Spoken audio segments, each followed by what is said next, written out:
What's up, gang? Thanks for joining the Undiplomatic Podcast, the show with undiplomatic takes about the foreign policy scene. I'm your host, Van Jackson, and this is going to be a special episode. This is really precipitated by a number of conversations I've been having with folks. There's a lot of people out there right now who are absolutely disgusted with Trump's foreign policy, disgusted with not just like support for the genocide, but starting to recognize that like we're just an expansionist revisionist power. The shit we're doing in like Latin America and against the cartels and the secret police of the ICE raids is wrapped up in foreign policy because it's part of national security now. Part of fascism is dropping that firewall between the police and the military, blurring that line, So there's like people are recognizing that we're on the wrong track. And it's funny because this this almost exactly happened in Trump 1.0 also, and it created a moment for progressive foreign policy, and that moment got fucking squandered, but it also made me in a way, and I've become, for better or worse, the face of progressive foreign policy, quote unquote. I don't walk around identifying as like the progressive foreign policy guy. It's just a shorthand way of talking about seeing global insecurity from the root cause perspective, right? And then what that trickles down into, what that ends up meaning or implying is lots of stuff that we can talk about. That's all it is. That's all it is. And so, what I wanted to do today is provide something of an oral history of the progressive foreign policy moment that percolated and emerged during Trump 1.0, because I'm getting hit up by people left and right. I mean, mostly in DC, trying to like find out or like asking me some version of like, where does progressive foreign policy go from here? Sometimes it's like media people and shit, but sometimes it's like people who are think tanks or grad students and things like that, wanting to carve out an alternative to this fucking hellscape foreign policy of like Trumpist imperialism. So there's a groping, and it's a groping that's very familiar to me. Like this, like I said, this happened before. It's the lack of historical memory that makes it easy to think that you're doing something new, or like to fail to draw on the lessons of the past because you have this very sanitized image of what the past was. And frankly, there's not a ton out there that you can read about like the history of progressive foreign policy, because what we call progressive foreign policy now wasn't always called that. So the oral history is meant to be like,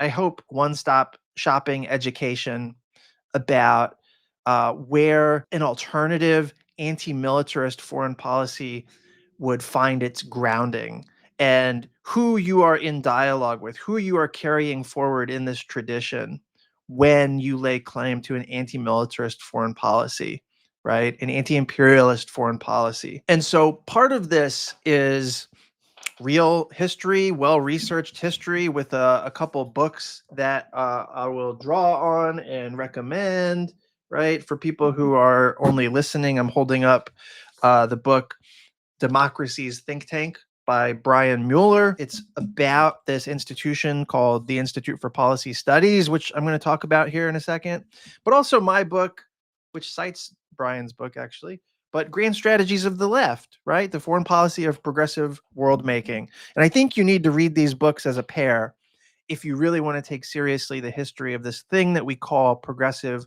foreign policy. I'm not even committed to calling it that at this point, but I wanted to put that out there as upfront because I'll go through that history, and then I'll talk about my own literal oral history, like how I experienced the progressive foreign policy moment and how I came to be some ridiculous poster child for this stuff, and then I'll sort of muse about where we go from here, because I should say, like, as I record this, maybe a week ago, I wrote this sort of, manifesto about where we need to go with foreign policy. This is my read on the world situation right now and what the world needs from America.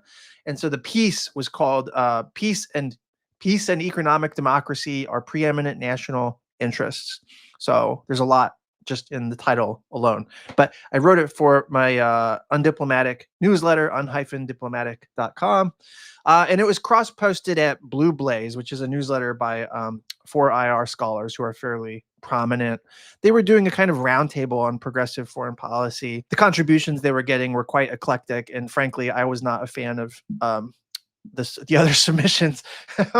But the reasons for that, I'll make clear here in this oral history. Here we go. All right. In the fucking beginning, the origins of progressive foreign policy. Even though I talk about this in Grand Strategies of the Left, this is where Brian Mueller's book, Democracy's Think Tank, really shines.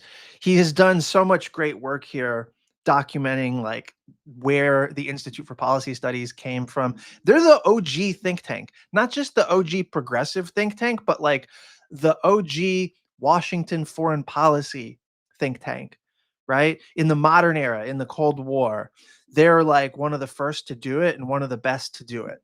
And so we have progressive foreign policy emerging. You could go back to the early progressive era in America, but we're going to skip that for now. Beginning of the Cold War, IPS, Institute for Policy Studies, and then a few years later, CIP, Center for International Policy, right? Which is where I'm a senior fellow now. That's one of the, what's his name? What's his name? Matt Duss, my buddy and co-host. He's a executive at CIP now, right? And so I'm a senior fellow there. At a certain point in my career, which I'll talk about in a minute, I used to write for the blog for the foreign policy side of IPS, Institute for Policy Studies. So like I actually have, a genealogy that connects back to these institutions. So IPS, first to do it, best to do it. It's co-founded by Marcus Raskin and Richard Barnett in 1963. This is Kennedy era, bro. So Raskin, who is the dad of Congressman Jamie Raskin, right, in Maryland, but Raskin was on JFK's National Security Council. He was an assistant to McGeorge Bundy, who was the national security advisor. And Richard Barnett worked in Kennedy's State Department for the Arms Control and Disarmament Agency, very disaffected because this agency that has disarmament in the name did absolutely fuck all to make disarmament possible. Like they were anti-disarmament functionally, and that's a betrayal of the mission statement, and certainly of Barnett's expectations. And so both Marcus Raskin and Richard Barnett, they were Ivy League style elites, waspy establishment types. I think Raskin might have been Jewish, but you know what I mean? Like these guys were part of the establishment, and they were also disgusted by the militarism of Cold War liberalism. And this made them alienated. They saw that US officials that their own social milieu were not willing to try anything on behalf of peace or military restraint. They saw the corruption of the defense industrial complex warping policy. They saw that anti-communism was like this hysteria that was not based on like a realistic understanding of our enemy, the Soviet Union, and they saw how close we got to the nuclear holocaust with the Cuban Missile Crisis. And they were like, this is not the way, right? So they became alienated from the foreign policy establishment that they were a part of. And intellectually, this is kind of important, and I'm not going to spend a ton of time on this, but intellectually, they reference their own like philosophical foundations in John Dewey, the great American pragmatist, and Jean Paul Sartre, who was this French philosopher who was very much a voice in the New Left and very much viewed by conservatives as a radical leftist and viewed by radical leftists as a bit of a, milk toast center left lib guy, but he Sartre was very sympathetic to like anti-colonial and anti-imperialist struggles. He was a big fan of Frantz Fanon, right? And all of this is like the intellectual stew that becomes associated with the new left in America, right? So progressive foreign policy, as it starts with Institute for Policy Studies, especially, and with Marcus Raskin and Richard Barnett, that formulation, which they did sometimes call it progressive foreign policy. So it's not like we're just putting the label on it, but mostly they didn't call it that, right? But that foreign policy was the foreign policy of the new left, in effect. IPS was like an institutional policy arm of the new left. And the new left, for people who don't, I mean, maybe the younger generation has no fucking idea. I don't know. But the new left was explicitly anti-fascist, explicitly anti-imperialist, but also explicitly anti-Stalinist, right? And most new lefters were anti-capitalist as well, right? And even for those who were kind of agnostic about capitalism, they were still like pro-working class, anti-war, and then the crucial thing of the new left of the 60s and 70s, they were pro solidarity with third world liberation, right? So progressive foreign policy in the new left form was always anti-colonial foreign policy. Okay. And that actually makes it slightly different from like the quote unquote old left, the old labor left of the early progressive era, right? They were not antagonistic to each other necessarily, but like those are different orientations, right? And so the important thing is that IPS and CIP was explicitly founded in response to the Vietnam War. I want to say it's 1971. I should have fucking wrote the date down if I'm doing an oral history, but IPS is 63, CIP is I think 71, but their two primary focuses were ending the nuclear arms race and opposing the Vietnam War, right? That's part of a mission of anti-militarism, right? But the nuclear arms race and Vietnam were the most acute expressions of American militarism. And so that's what they were sort of fighting against. That's like progressive foreign policy in the beginning. It's against Cold War liberalism, it's anti-militarist, and it's anti-colonialist or anti-imperialist, right? And the thing that's notable now is that like the way these think tanks operated is very different from how people in DC operate now, right? Even progressives.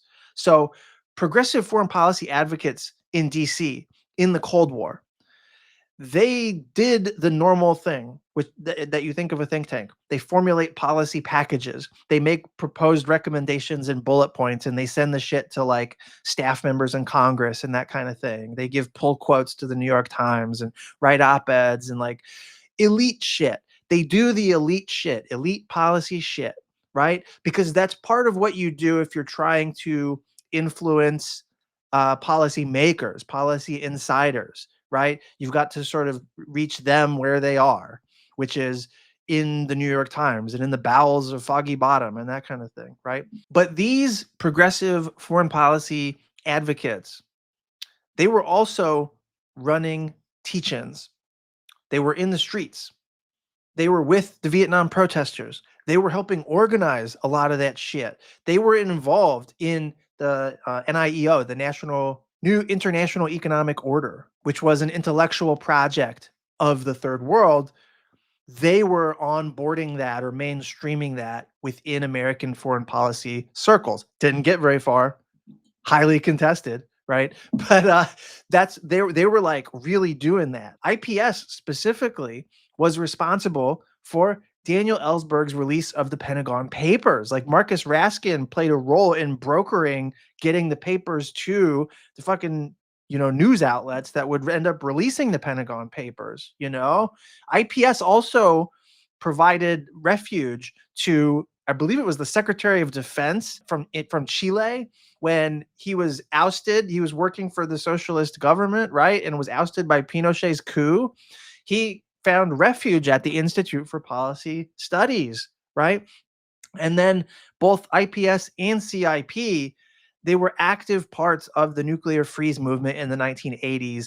Super, super fucking important movement, not least because it was both widely popular, like in the masses, but also because it helped end the Cold War in a very real way. And so, what I'm saying is, these old school progressive foreign policy heads, they were not just doing the suit wearing, conference going bullshit. They definitely did that. That's the elite idiom. And you got to do that if you're going to try and influence elites. But they didn't just do that, they did direct action also, right? Part of their legitimacy came from their connections.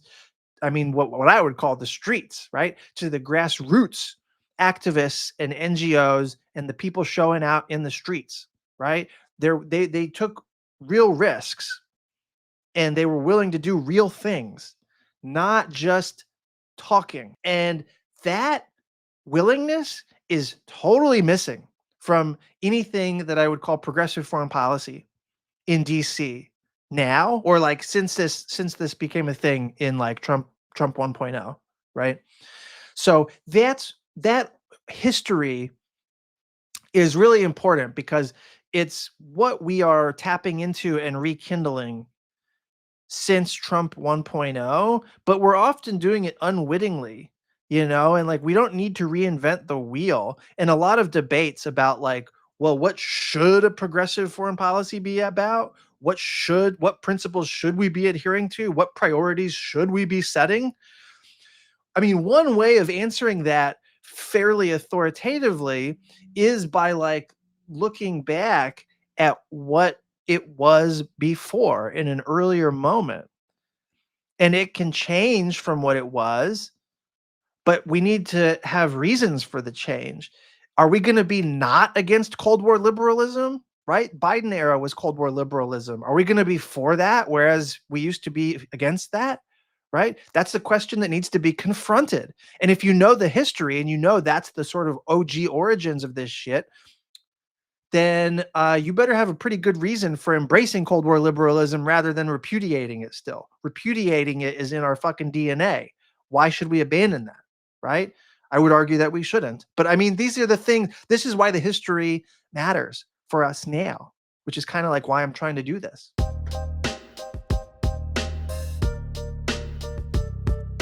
Okay, so the moment before the moment, right? If the progressive foreign policy moment really emerges in 2016, 2017, the moment before the moment is all about the Bush era and the Iraq War, right?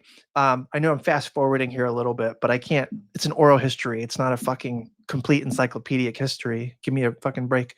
So most Democratic politicians in Congress supported the Iraq War. The popular ones mostly did, right? Most Democratic voters opposed the Iraq War, right? And the Iraq War protests, I don't know if you weren't around in 2003, biggest protests of our lifetimes. They were the biggest anti-war protests since the Vietnam War, right? Millions of people were mobilized all over the world, not just in the US, against the Iraq War. It was obviously an imperialist war. It was obviously illegal. It was obviously on like bullshit grounds. Like you had to bend over backwards to like concoct a reason that would justify the Iraq War, ultimately hanging on this like spurious claim about Saddam Hussein nukes, very, very bullshit. And I'm not going to like litigate the whole Iraq war, like the run up to the war and all of that here. What I want to just stress is that like it was an extremely unpopular war kind of from the start.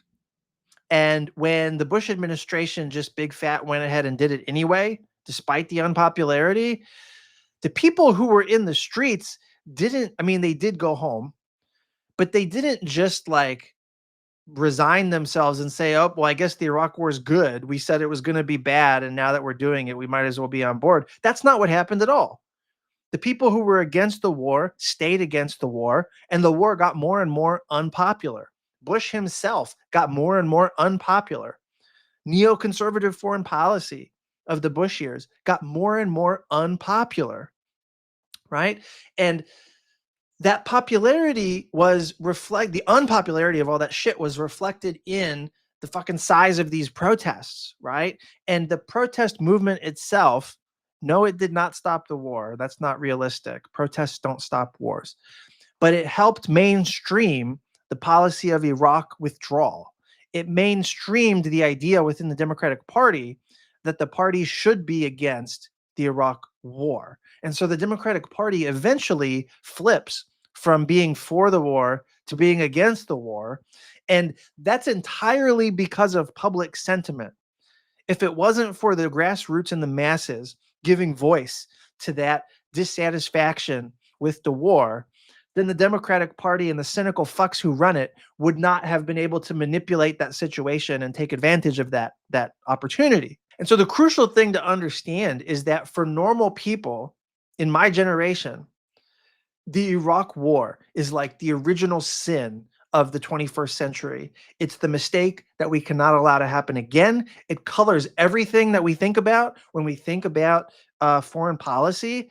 And this breaks in left and right directions. You know, like J.D. Vance is the reactionary version of this. You know, MAGA seizes on a kind of right-wing version of this same like never again mythology. You know, they take it in a direction that repeats the Iraq war over and over endlessly. But like the important thing is that like the Iraq war is very important. It has outsized importance. And for progressives, it kind of defined our politics in opposition to neocons, in opposition to Republicans, and in opposition to mainstream Democrats when they're in warmonger mode. Obama himself only becomes president because he's against the Iraq war. He was not in the US Senate to vote at the time that the Bush administration invades Iraq, but he says from the beginning, like he would have voted against it. His whole platform is withdrawal from Iraq, and he was not a peacenik. He was not an anti-militarist. He was not a voice of anything that you could call progressive foreign policy necessarily, Obama. But as a presidential candidate and as a cynical motherfucker, he seized on the vibes that he could see that were there in the grassroots of the party, in the anti-war left. He leveraged that. That was like a base that he tapped into. And it was the only thing that differentiated him from Hillary Clinton. The only thing. They were not meaningfully different on any of their other fucking policies. But on foreign policy, he could hang the Iraq war around Hillary's neck and then be like, I wouldn't do that. And I'm going to get us out. Right. So the anti-war like vibe is something that Obama tapped into. And then when Obama becomes president, all of that energy becomes elitized. It becomes inside voice. You're like, you know, the people who were elites and analysts and foreign policy experts who were against the Iraq war, you know, pretty much all of them end up in the Obama administration. I guess it's worth saying like IPS and CIP, Institute for Policy Studies and Center for International Policy, they have existed in DC this whole time, you know, ever since the Cold War. And in these Bush years and the War on Terror years and the Obama movement and all this stuff, they were there the whole time fighting the good fight, but their public profiles shrank during the War on Terror, right? Maybe part of this is a funding thing, I don't know. But DC was a truly oppressive place to exist in the War on Terror years. Like, if you were not a conservative, everything was like hostile to you. Like, you were trying to find refuges, like coffee shops and shit, literally, where you could find your people. I think people don't quite remember how fascist the Bush years were because it was kind of selective. And like fascism can seem awesome if you only care about your in group, and you can like stay focused on yourself and your career. You can really filter out all the suffering around you. And then you might feel like things are all right. And if I'm totally honest, there were like two parts of me during this period of time. So I'm in the military from 2000, before 9/11, to '06, right? And '06 is going to become a big year. I'll explain why in a minute. And then I end up going into the Pentagon during the Obama administration, right, in 2009. So I'm in the Bush years, I'm kind of like of two minds. One part of me was absolutely opposed to the Iraq War. When I was stationed in Korea, I went to an Iraq War protest in Seoul. It was a global protest. I was starting to flirt with activism. Like I had signed on to the campaign to ban landmines. I was trying to like organize events for them. I like food not bombs. I was starting to go to book talks and events with like dissident anti-war voices, and like I was feeling it. Like it seemed right to me analytically, but also like, spiritually or morally. So that's one side of me, is this like nascent anti-war leftist who doesn't think anything particular about the economy, unfortunately, but is developing an anti-militarist sensibility, right? And again, this is a lot to do with the Iraq War catastrophe, like looming over everything. So that's one side. But there was another side of me that, if I'm just totally honest, was totally careerist, totally wanting to be a foreign policy insider because everywhere we looked, we were told that that's what's good. That's what's the right thing to be, right? Totally focused on my career, like making it in the world of like quote unquote national security. And that part of that, I needed to pay rent. I'm not going to lie, but like a lot of that is just the water that you swim in DC. This is just how it is, right? Imagine living in a fascist regime, but everybody acting like it's conventional wisdom. And so you start thinking some type of way that's different, but you're really constrained in your ability to like express that or act on that, right? That's kind of what was going on.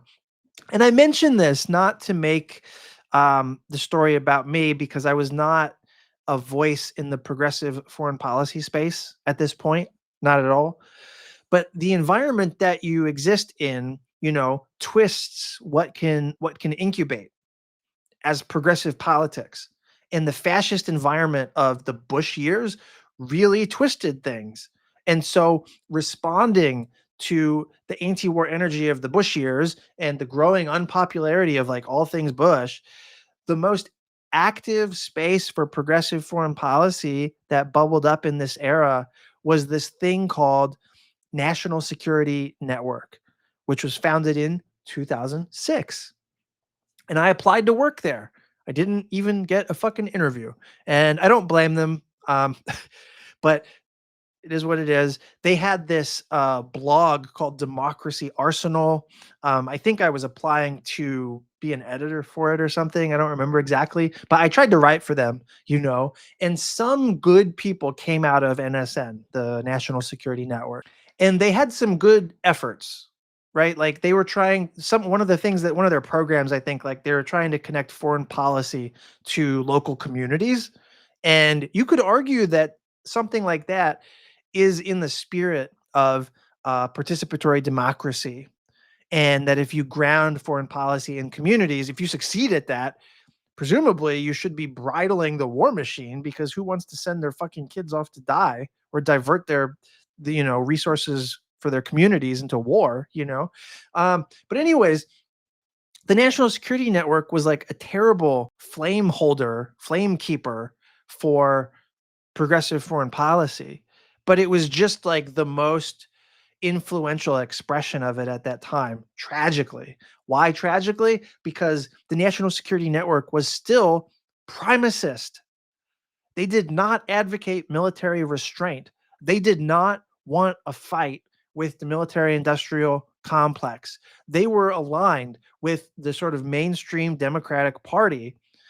And like not one person in the National Security Network leadership came from the activist world. They were not embedded in grassroots movements. It was at best astroturf. It was elite, right? So basically, National Security Network, and this is not to besmirch anyone involved in it, even though I have mixed opinions about some of those people, but like some of the people that came out of National Security Network were good folks, right? But they were overall high-minded liberals within a conservative ruling class, and that's just what they were. And they need to come to terms with that because that's facts, right? But National Security Network explicitly identified as progressive despite being high-minded conservative liberals, right? They identified as progressive. That was like part of their branding. And that's laughable on its own terms when you read their mission statement and like what they were about, and even like some of the people who were involved with them, which were clearly not progressives in any meaningful sense. But in the context of the Bush administration and the war on terror and Bush fascism, neoconservatism, when you're contrasting yourself with that, just about anything could pass as progressive. And so the fuzziness of the term progressive becomes an opportunity for people to seize on the branding and kind of co-opt it. And that's what National Security Network kind of was, or what they did. And you can see that even in like who found like the National Security Network was founded by this dude, Rand Beers. It's his real name, who was a CT guy, counterterrorism expert.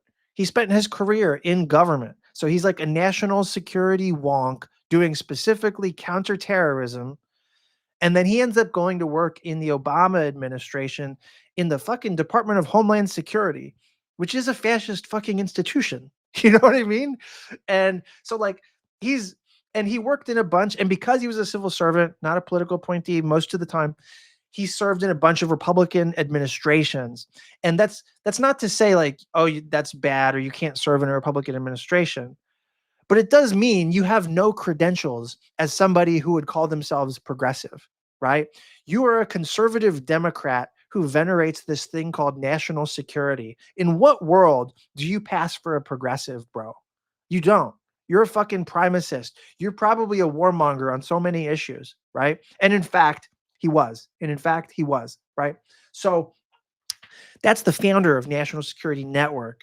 Nevertheless, National Security Network incubates kind of what would be like be viewed as like the progressive wing of the Democratic Party in that time on the foreign policy side. So the Obamians, and there's a book by James Mann. I might Well, I'm not gonna it's behind me actually, but I'm not gonna pull it up. There's a book by James Mann called The Obamians, and it's a sympathetic ruling class portrayal of the Obama people. There's a critical edge to it, but critical from like a conservative point of view. So James Mann writes that book. It's a good read because it's got a bunch of this history um, that I started to live through in the Obama years, like where the fucking Obamians came from, right? And so the people, the political appointees of the Obama administration, it was eventually all of Hillary's people. They became the center of gravity of the Obama administration. But there was also this wing of the Obamians who were like true believers in Obama, which I would count myself among this, right? True believers of Obama. The Iraq War was a big fucking mistake. That was like, first principle. And they were largely tied, they mostly were tied to the National Security Network, right? And they end up also, of course, serving in the Obama administration.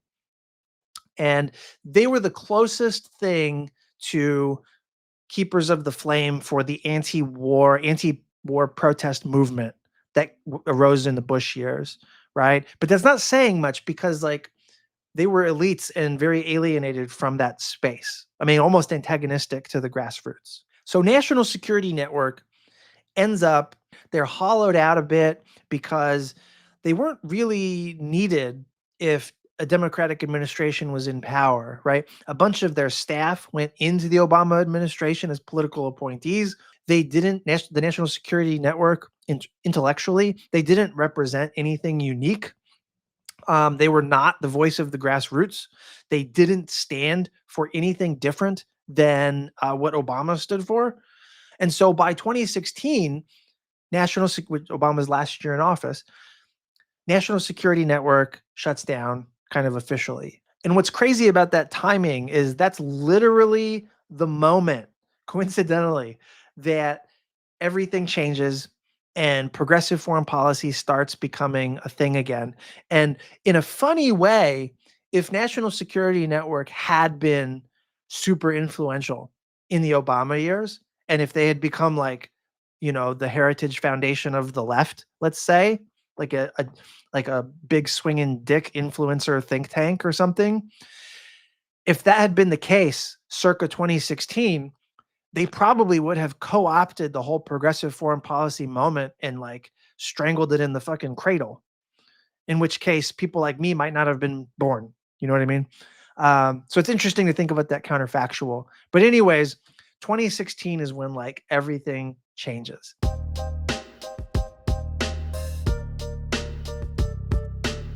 So even though Obama wasn't anti-war by any stretch of the imagination, he got us out of Iraq at great cost, and then doubled down on Afghanistan. He becomes the world leader of drone strikes, many of which are basically illegal, but we come up with crazy legal reasons to justify them. So we're droning bad guys left and right. Obama becomes the poster child for military primacy. He doesn't push back on the Pentagon at all when the Pentagon, which has increasingly started to adopt like neoconservative policy positions, which is to say Bush era policies, no pushback on that from the Obama administration. The Obama administration becomes a champion of that shit. And this is where I start becoming relevant. And I too, for a period of time, am a champion of that shit. And by that shit, I mean military primacy.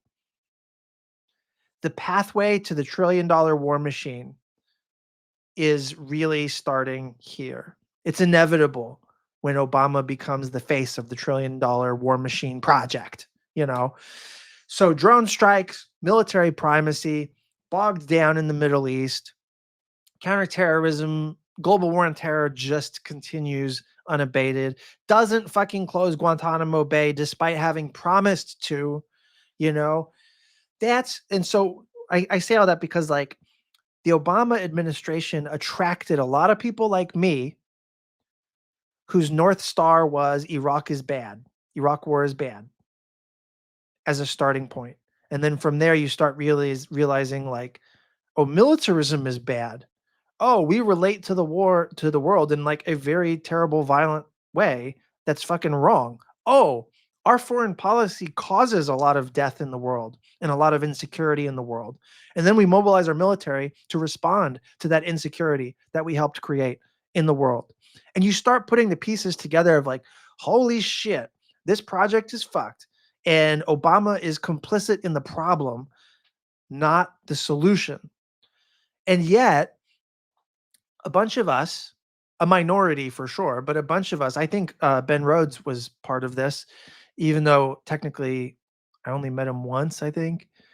We don't really know each other, but he's had an evolution kind of like me. But there was some of us in the Obama orbit who were totally disaffected.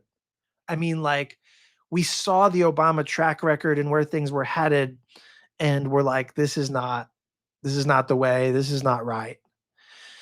So what do you do with that? Well, it's hard to say because we're being told that Hillary Clinton is a fait accompli. We're being told she's going to be the inheritor of the Obama legacy. We don't have a choice about it. And a lot of us thought Hillary was a fucking warmonger. Maybe we respected her, technocratic knowledge but we saw her as representing the old guard, which is blue neocons, basically. Definitely an upholder of military primacy, which again is increasingly seen by a lot of us as a problem, not a solution. We don't know where to go with all this energy yet. And then Bernie comes on the scene as a credible challenge to Hillary, right?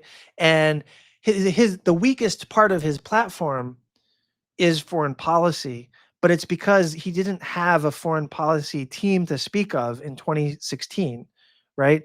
Matt Duss comes on after 2016 as a kind of almost like a remedy to um, the foreign policy deficit of the Bernie campaign from 2016.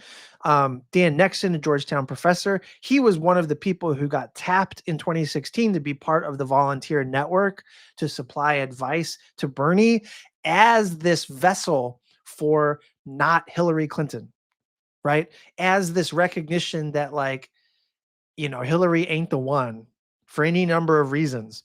And there's got to be a better way. The Bernie moment is also, not only is it like the best legacy of the anti-Iraq war shit from 03, not only is it a more credible attempt at what Obama performed himself as doing when he ran for president in 08, where Bernie was like more of the real thing.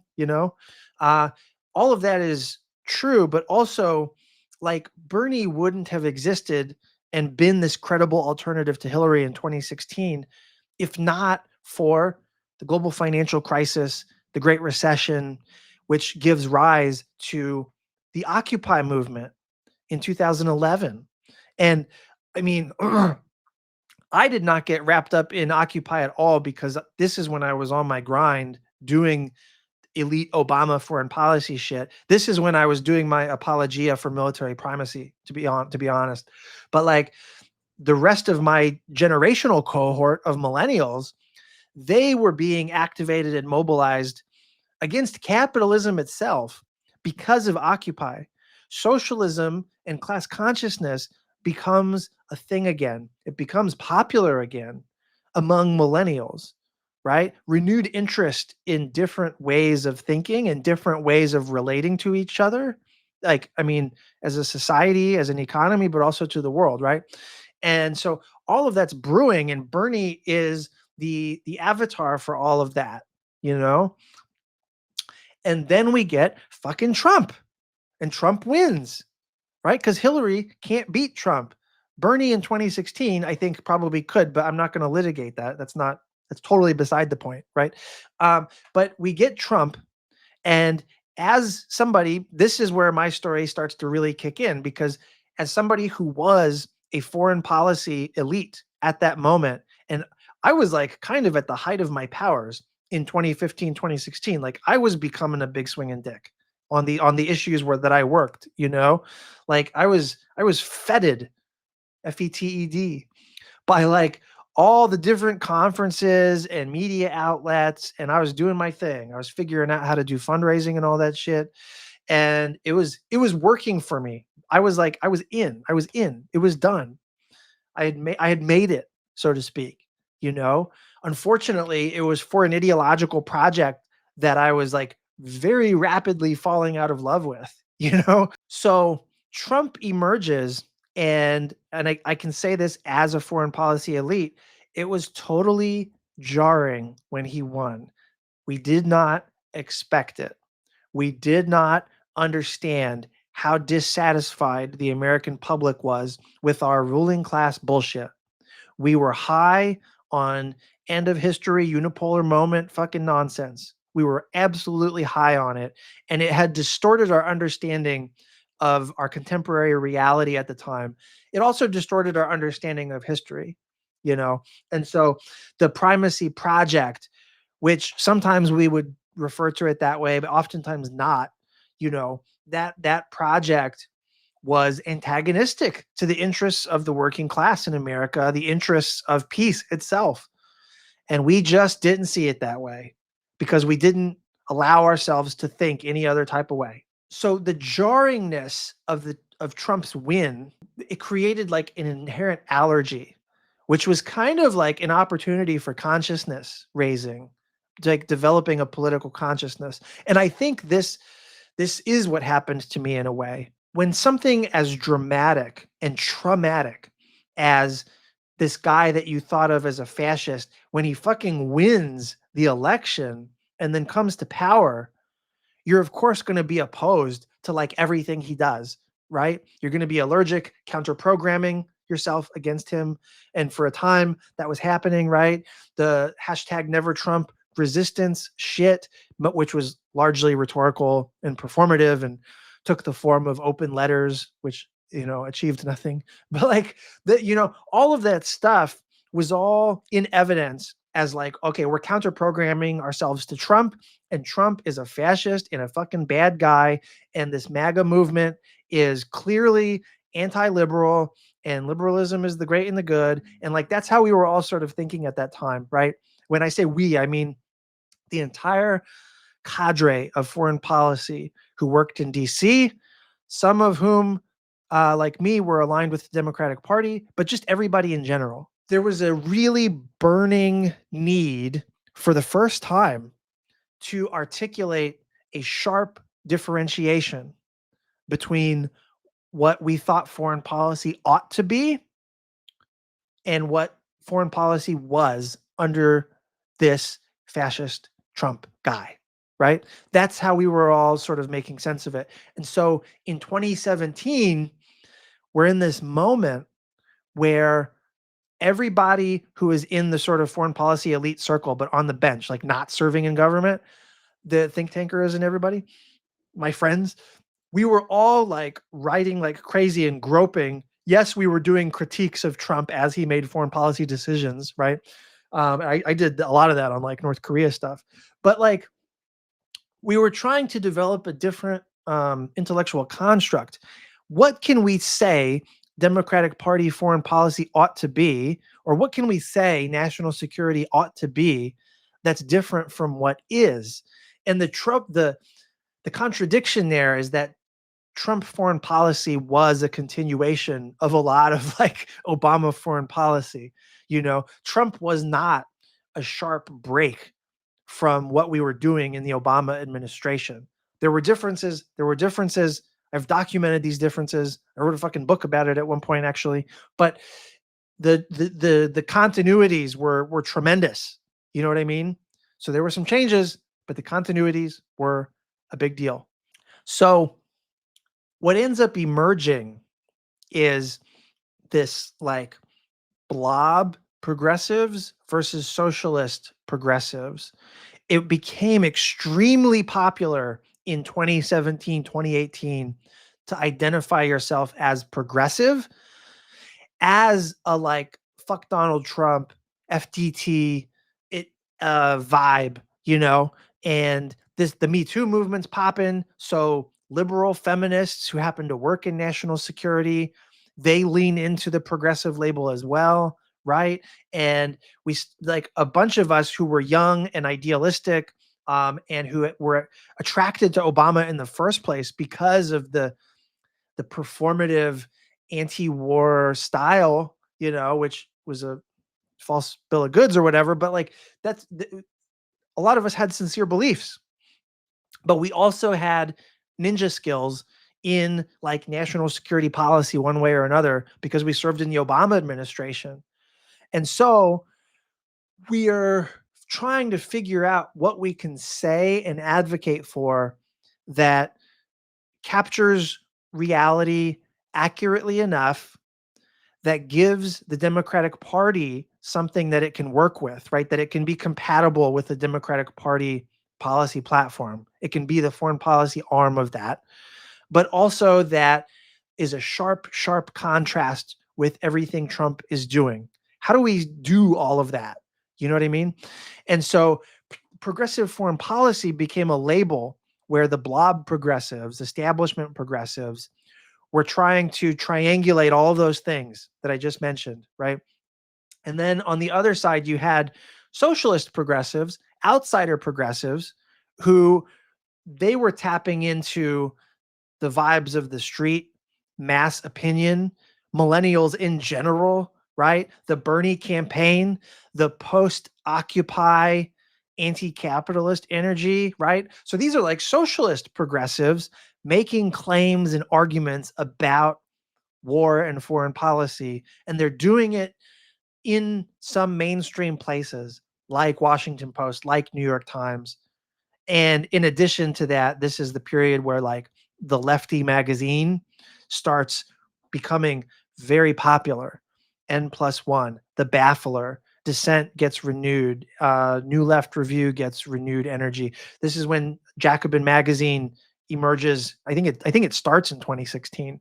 Current Affairs magazine, right? So all the little zines of the left are blossoming in this period because they want places where they can incubate alternative ideas in addition to punching at the mainstream in places like the New York Times, right? So this is the media environment within which progressive foreign policy is being debated. And this is where I start thinking like in my idealism and trying to do the elite thing of like be the idealist, but also triangulating like with what I know national security ghouls care about. You know, the list of issues, Taiwan, and fucking all that shit. And so, progressive foreign policy as a brand becomes an opportunity to rethink everything and to say, "Fuck Donald Trump. Here's how we foreclose on another Donald Trump, right? And here's what we're gonna do different." And that was kind of the energy. And everybody was approaching this differently in the like progressive foreign policy writing space, right? So like I was looking to the grassroots for guidance because in the Bush years I saw that was intellectually legitimate to me, and that's what was important. And so I was looking to like what are the socialist progressives saying, even though that wasn't, it wasn't exactly how I identified in that moment. And then there were other people who were like just trying to co-opt the label. They were, I think everybody had good faith for the most part, but like they were just like arguing for whatever their normal foreign policy lukewarm takes would be, but then just throw the progressive label on it, right? As this is happening, one big key moment is like I wrote a piece for Politico magazine asking if, progressives are ready to handle national security. I think it's like the first time I ever wrote about progressive foreign policy, and the left hated that piece, but Democratic foreign policy cadre fucking loved that piece. And it made me like super popular inside the bubble of the Beltway for a period of time. Right. And I was kind of, maybe I was progressive washing national security policy a bit, if I'm honest again. But I didn't think of myself as doing that at the time. And it started forcing me to think more critically. Like I was starting to introduce the idea of anti-militarism into like a mainstream foreign policy discussion, basically, right? And I was groping my way toward doing that. And then I became the host of this roundtable for this journal called Texas National Security Review. It's a peer-reviewed journal. I don't associate with it at all anymore, but I was on the editorial staff at the time because it was founded by a buddy of mine. There's a long story there, but basically, this journal, which, as far as I'm concerned, is a terrible name, Texas National Security Review. It sounds like a journal for like prison camp labor or something. Like oh, it's fucking like gross to me. I said that at the time, but it is what it is. It is kind of an influential journal within the national security state world, right? Intellectuals who align themselves with state power or who are conservative in their disposition or who are like reformed neocons, they like gravitate to this journal. And like some serious people, like serious scholars have published in this journal. Like it's a reputable place, but it's legit, you know? And I say all that because I came up with the idea of having a roundtable on progressive foreign policy. And this thing went fucking viral. It ended up in the New York Times. I got a bunch of invites to events because of this. And it started planting, it became very controversial on like Twitter. Lots of debates got kicked off because of this. And then it planted the seeds for me to eventually go the way that I went and to write Grand Strategies of the Left. It would take a few years for the book to come out, but like that's where this really, the germ of it starts here. So the Texas National Security Review Roundtable, I'm recognizing that like there is no consensus about what progressive foreign policy ought to be, but maybe we can find some common elements, or at least let's get some representative people who claim to like work in the progressive foreign policy mindset, and let's get them to write pieces, and then we can see what the range of respectable opinion is. That was kind of like what my thinking was, right? And so I can't remember who exactly was I had invited. Some people who were like, I'm not sure would even count as progressives, you know, but Adam Mount I know was one, Lauren Schulman was one. It's at this time that Matt Duss becomes Bernie's foreign policy advisor, and he's doing tremendous work articulating progressive foreign policy positions that not only do I like pretty much agree with, but he's providing reasoning that suggests that like taps back into the old new left and the anti-militarism as a fundamental orientation, as fidelity to opposition to the Iraq war, as total fucking folly, right? And so Matt Duss becomes like the one man intellectual architecture for Bernie Sanders and everything that Bernie Sanders represents. So it's basically like the elite representation of kind of like a popular front progressive foreign policy, and like this idea of the popular front. I think this is why progressive foreign policy becomes attractive as a label in 2018, 2019, and then I think it peaks in 2020, right? And so the idea of like progressive as being like ill-defined or like highly contestable, that's a problem. If a term is very capacious, it can mean many things. Many people can lay claim to it. That's a problem for coherence, but that's also a good thing for coalition building, for politics in the real world. That's like kind of an advantage. So a lot of us, and certainly I explicitly thought this way. I explicitly thought this way. And when I commissioned that Texas National Security Review Roundtable, the content of which I'm not a fan of, but it is what it is. When I commissioned that, I had in mind trying to form a popular front about foreign policy against MAGA and against Trump. That was really what I was trying to do more than anything, you know? And Matt Duss, I think, was also trying to do that. I think Dan Nexon, professor at Georgetown, you know, he's also kind of trying to do that. Like some of these people that I was in dialogue with on progressive foreign policy, we were not all the same. Some of us were socialists, some of us were liberals, some of us were abolitionists, right? But we all kind of came to recognize we needed each other and that we would collectively benefit if we formed a block. If we were a movement, we knew that there would be power in that. I don't think we ever became a movement, but progressive foreign policy at its best is representative of a movement. It speaks, it's expressing the demands of a movement. I think that's something that is a necessary thing for anything that you might call progressive foreign policy. If you detach foreign policy from the people and from what people in the streets demand, at that point, I think there is no meaning to calling it like a progressive foreign policy or a democratic foreign policy, right? So anyway, the progressive foreign policy label gets tremendous traction, in part out of opportunism in the Trump years, in part because Bernie Sanders created space for a real alternative, right?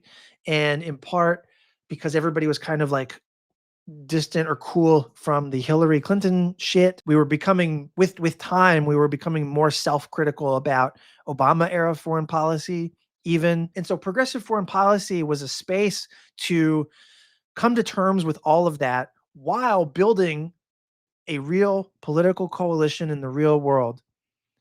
Popular Front foreign policy. The trouble with that is that ultimately there were people within that tent, and there were people even on the Texas National Security Review Roundtable who were not anti-primacist. Like they were still primacist.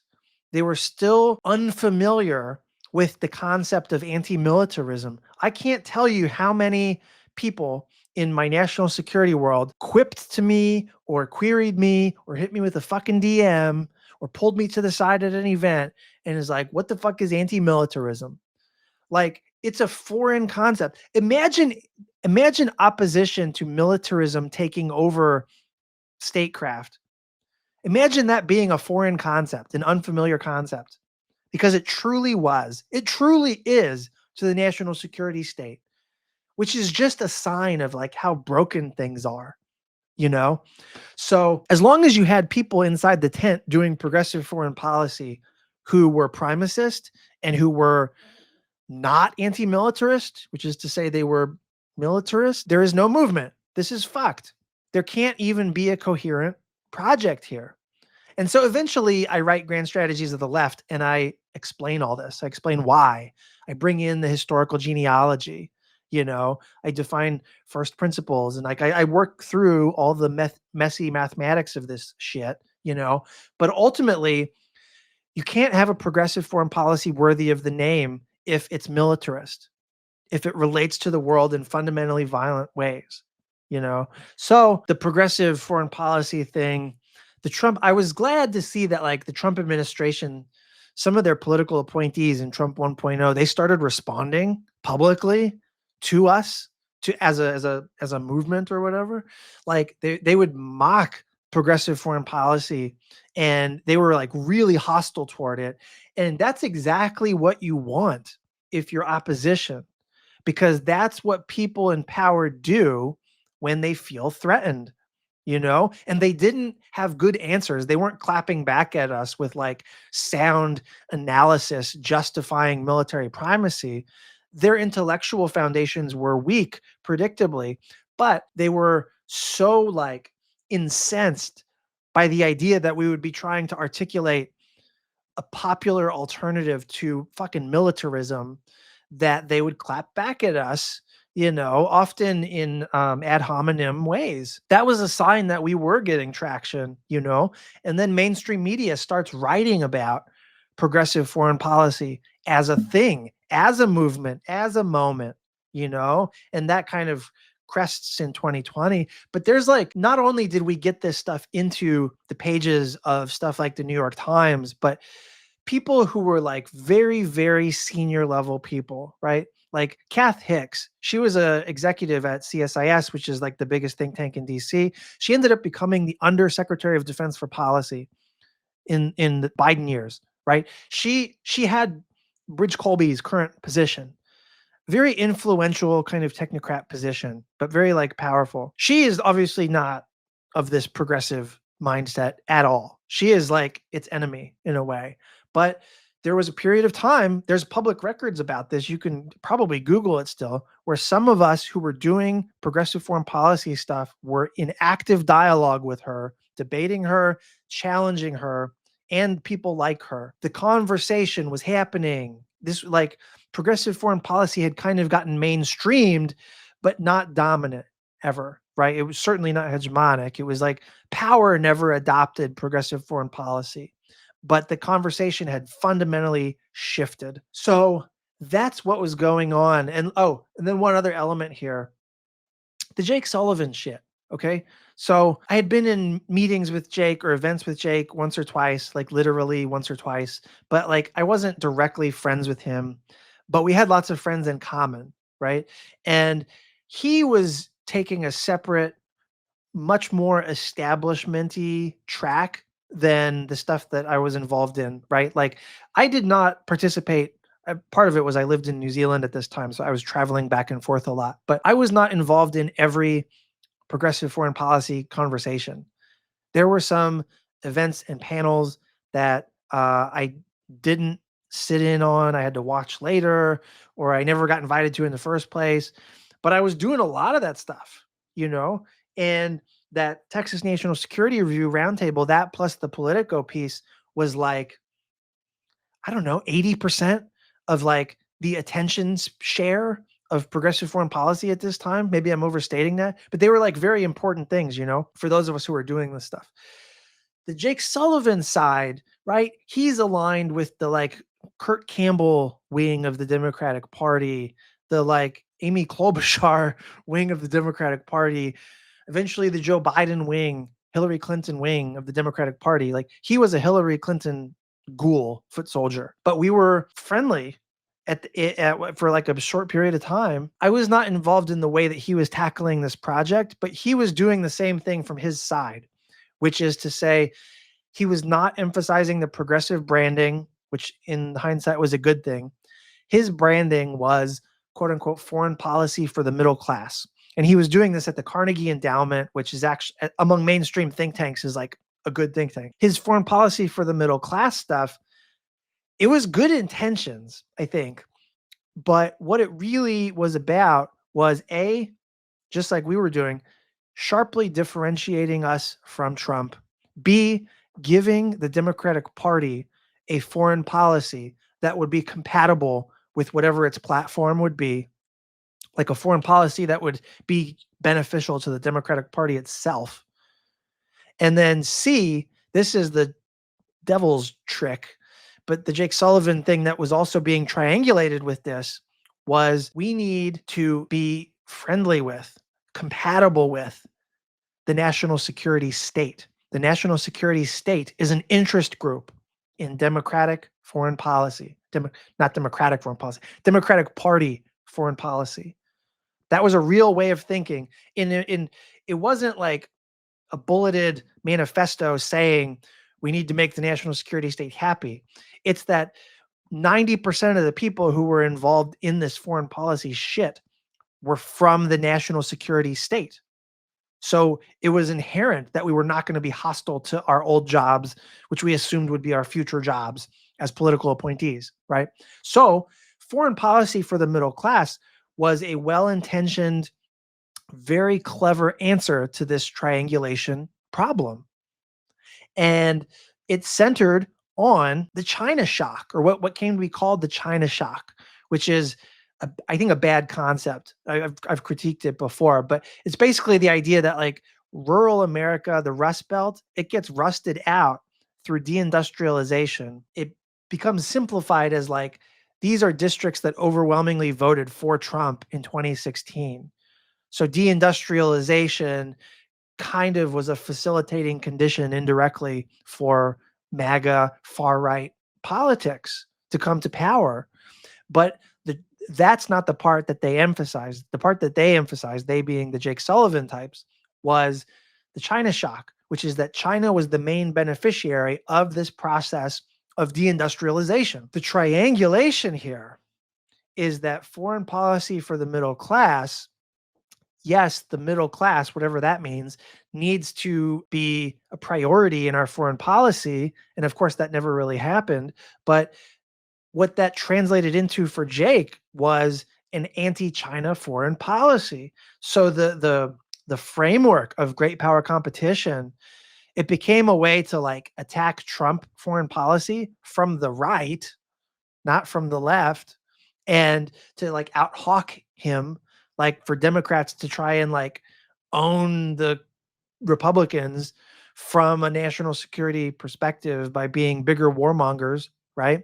And they could connect that to a project of economic policy and trade policy. This is where the normalization of industrial policy starts becoming like legitimized, or like we start thinking new thoughts, you know what I mean? So Jake was not part of the progressive foreign policy conversation, like at all, full stop. But he was responding to a similar situation as all of us progressive foreign policy types. He was, of course, against Trump, and his version of where he took it as like elite establishment, whatever, was industrial policy against China, green global primacy. And that's that. That's that. That became Biden's foreign policy. And when Biden wins the nomination in 2020, he breaks bread with Elizabeth Warren. He gets Bernie Bernie's support or endorsement or whatever once, Bernie loses. All of that is remembered, I think, by a lot of mainstream Democrats as like Biden created a big tent. He brought everybody in. He consulted with, he hired some Elizabeth Warren staffers. In fact, from the Biden perspective, they were being inclusive. So they were the popular front in their perspective. That was always overstated because like they didn't bring in everybody from Warren's team. They didn't even bring in like half the people from Warren's team. They brought in almost no Bernie people, to the extent that they set up these like working groups in 2020 where it's like a pan Democratic Party effort to formulate policies on different issues. To the extent that progressives were in on those things, it was all domestic policy stuff, climate policy, some economic policy stuff, not foreign policy.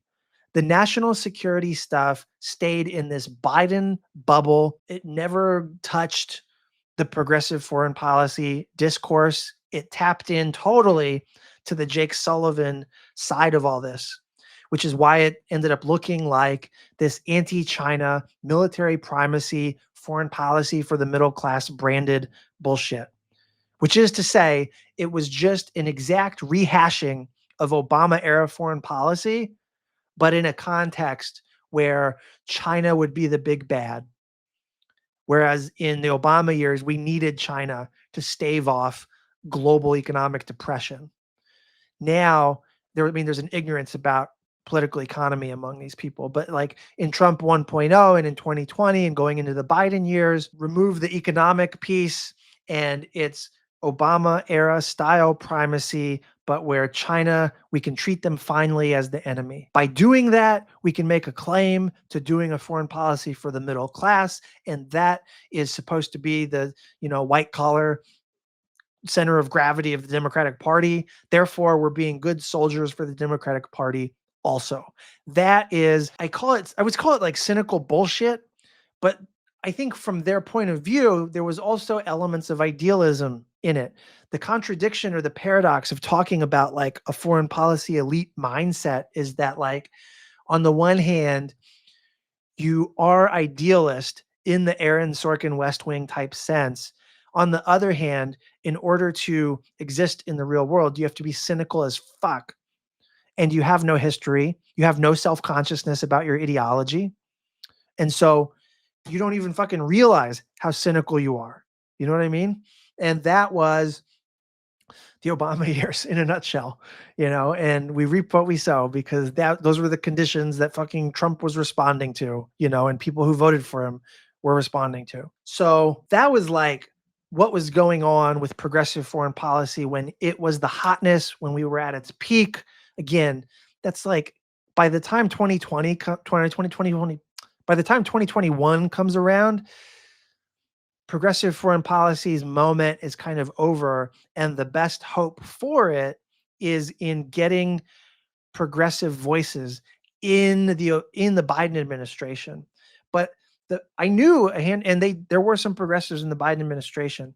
All the ones that I knew personally, A, fucking hated it, but B, they hated it because they were totally like, you have no voice in the system. And this is the nature of like working as a policy practitioner generally. You have no voice in the system if your voice conflicts with the basic direction of power. There's a conventional wisdom. There's a sort of go along to get along status quo that you've got to sort of like figure out. And if you go against that shit, you lose all voice, you lose all relevance. So your ability to like change the system from the inside and shit is self-aggrandizing. That's mostly overstated. So Bidenomics, it was retrograde, nostalgia, foreign policy. It was Cold War liberalism. And that made it the antithesis of progressive foreign policy. If you remember the origins of this shit that I talked about, the whole point of progressive foreign policy was to be against Cold War liberalism. It's something that if you're doing Cold War liberalism, it ain't anti-militarist and it ain't progressive foreign policy.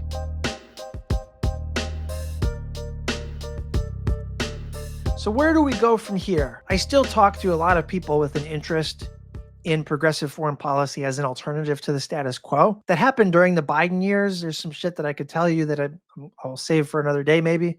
But progressive foreign policy discourse today, I would say it doesn't exist, except people keep hitting me up.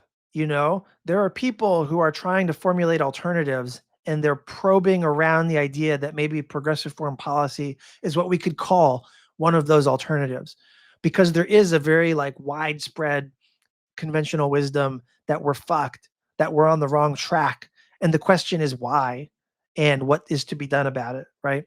So this is where that piece I wrote maybe a week ago comes in. It's called Peace and Economic Democracy Are Preeminent National Interests.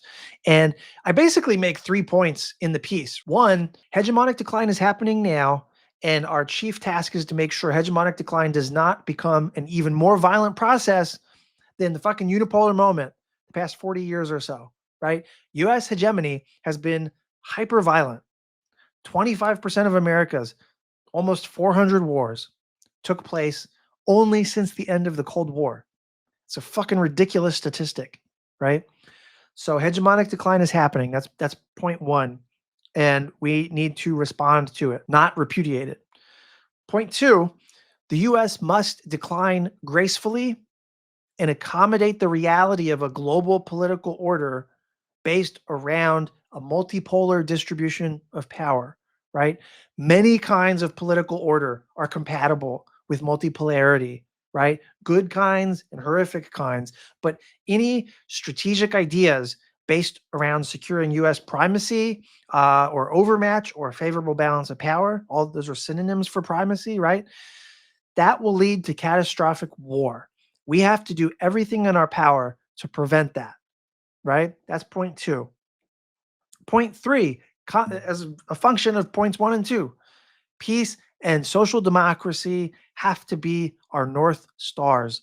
We have to be engaged in peacemaking abroad and building a social democracy at home. And those tasks inherently go together, or they don't go at all, right? And that means no foreign wars except in self defense, no proxy wars unless they meet a 3-part litmus test.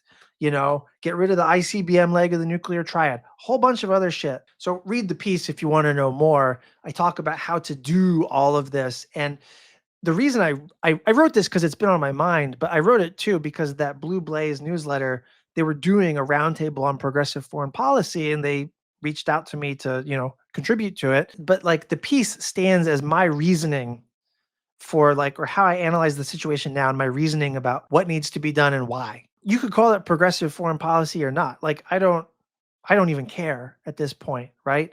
But a statecraft that is based on peace and social democracy, that has to be what we're about. That's the project that saves us from fascism, if it's even possible.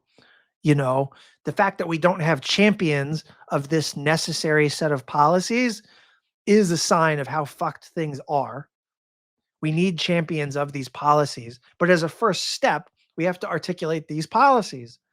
What is the imaginary? How do we diagnose the root causes of the problems we see in the world? What do we propose to do about it? Okay, we've got that. Now, who can be our fucking champions? Now, I think a lot of people would call what I'm writing, a lot of what I write, as progressive foreign policy, and that's fine. I'm not going to correct anybody about that. And maybe it gets legs. Maybe like it becomes a movement where it never did before.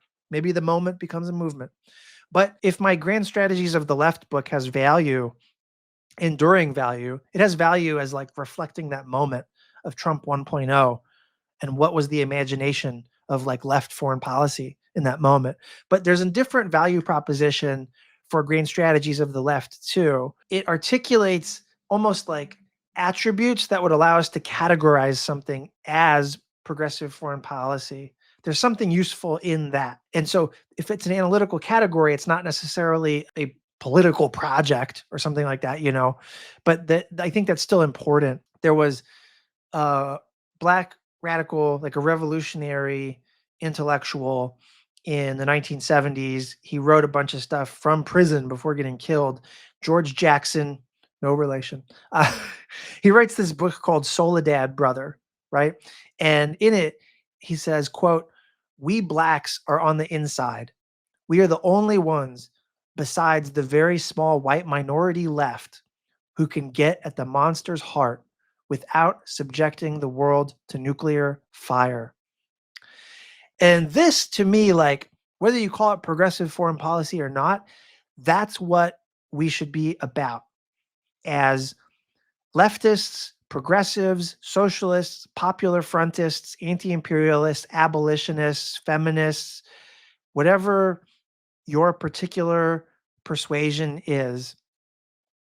If you find yourself in America and you're against fascism and against a reactionary politics, you got to recognize that you're on the inside and only you can get at the monster's heart without subjecting the world to nuclear fire. So in the piece that I wrote for Blue Blaze and in the newsletter on -diplomatic.com, what I'm trying to explain is that, like, if America must adapt to hegemonic decline, but if China or fucking Russia or some other country tries to force us to adapt to hegemonic decline, we're so violent as a nation, and the national security state only knows fucking violence and domination. It's going to lead to World War III. So we can't have our behavior as Americans corrected by other countries. We've got to correct it ourselves in order to avoid, like, endless Cuban Missile crises. So progressive foreign policy, or whatever you want to call it, has got to get at the monster's heart. That's what we're fucking about. If we ain't about that, we ain't about shit, right? And now there's a movement happening that is economic populist, that is kind of social democratic, and that's also anti-imperialist explicitly. And it's coming up. It's not being narrated in the media quite yet, which is kind of like shocking. But Graham Plattner in Maine, my buddy William Lawrence in Michigan, Zohran Mamdani, Nathan Sage, Kat Abughazaleh, Omar Fateh in Minnesota, Kyle Blomquist, right? There's so many. There's thousands more people running for office in America and winning, doing well. They are popular, and they're all calling out genocide in Gaza.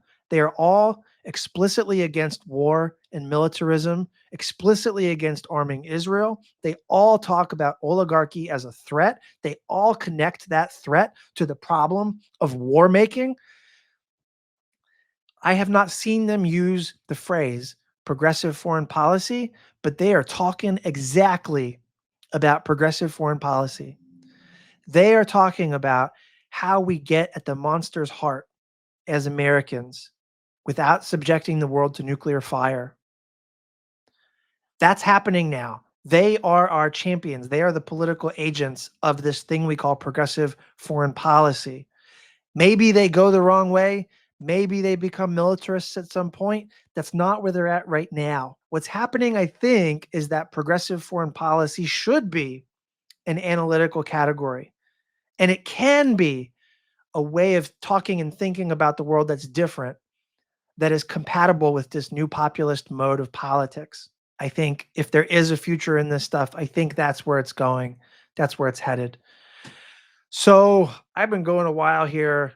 I need to take off, but I hope you've learned something from this. I hope you enjoyed this. I hope it didn't piss you off too much. It is what it is. This is my best version in oral form of the history of progressive foreign policy. There's a lot more that could be said, but I think this is what we need for now to move into the future. And I do think that, like, policy elitism is one kind of game for making political change that the world needs. It's not even the most important game. Right now, the most important game is street shit, direct action, okay? It's tying together. If you want a popular front, you need to be tied in with mass movements and mass demands. And those are anti-imperialist, anti-militarist. Those are economic democracy, socialist, class conscious, focused on the working class. Fuck the middle class. That's not even a real category anymore. So we're the future. We're the future. All right, that's all I got. Like and subscribe. Love you. Take care of yourself. Peace.